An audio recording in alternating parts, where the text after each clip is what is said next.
On this Christmas, I want to dedicate this reading to my father, Reverend Douglas Cedarleaf.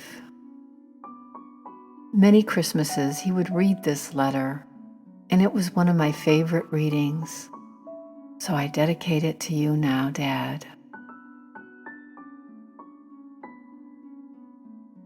Dear Admiral MacDonald, this letter is a year late. Nevertheless, it's important that you receive it.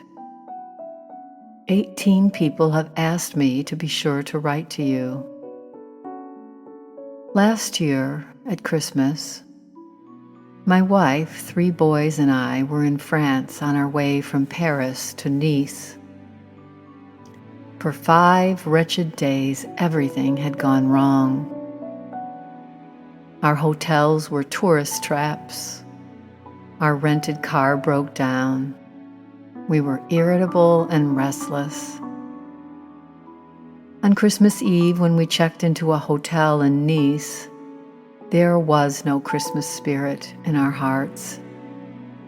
It was cold and raining when we went out to eat. We found a drab little café, shoddily decorated for the holiday. Only 5 tables in the restaurant were occupied. There were 2 German couples, 2 French families, and an American sailor by himself. In the corner, a piano player listlessly clambered away. I was too stubborn, too tired and miserable to leave. I looked around and noticed that the other customers were eating in stony silence. The only person who seemed happy was the American sailor. He was writing a letter and smiling to himself. My wife ordered our meal in French. The waiter brought us the wrong thing. I scolded my wife, and she began to cry, and the boys defended her. Then on my left, at the table of one French family, the father slapped one of his children for some minor fault, and the boy cried. On our right, the German wife berated her husband. All of us were suddenly interrupted by an unpleasant blast of cold air.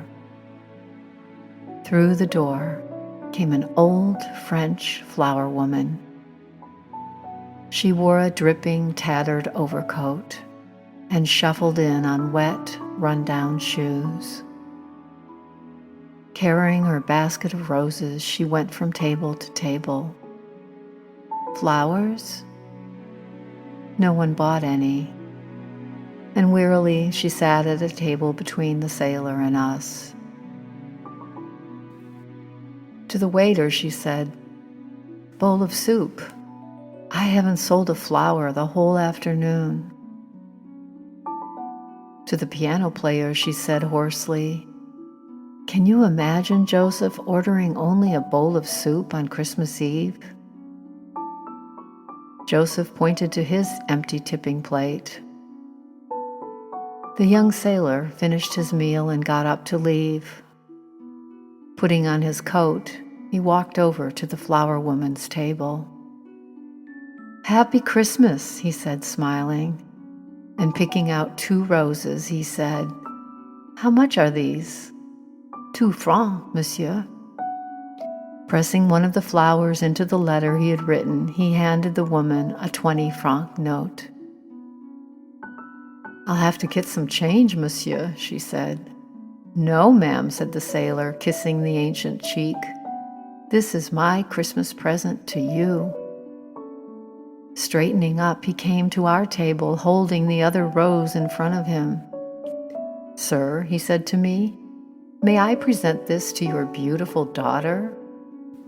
In one quick motion, he gave the rose to my wife, wished us a Merry Christmas, and departed.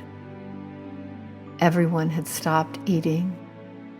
Everyone had been watching the sailor.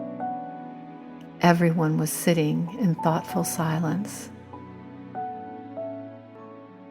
A few seconds later, Christmas exploded through the restaurant. The old flower woman jumped up, waving her note. Hobbling out into the middle of the room, she did a jig, shouting to the piano player, "Joseph, my Christmas present! You shall have a feast too!" With sudden enthusiasm, the piano player began to play Good King Wenceslas, beating the keys with magic hands, nodding his head to the rhythm. My wife waved her rose in time to the music. She was radiant, looking 20 years younger. The tears had left her eyes. She began to sing, and our 3 sons joined in, bellowing loudly. The Germans jumped on the chairs and began singing. The waiter embraced the flower woman. Waving their arms, they sang in French. The Frenchman, who had slapped the boy, beat a rhythm with his fork against a bottle, and the lad climbed on his lap. The owner of the restaurant started the first Noel, and we all joined in, half of us crying as we sang.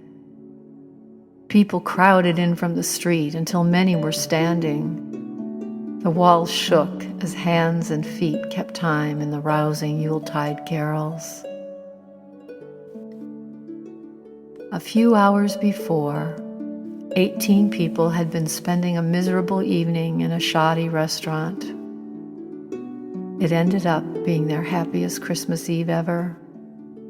This, Admiral MacDonald, is what I'm writing you about. As top man in the Navy, you should know about the very special gift that the U.S. Navy gave to my family and to me and to other people in that French restaurant. Because your young sailor had Christmas spirit in his soul, he released the love and joy that had been smothered within us. He gave us Christmas. Thank you so much. Merry Christmas.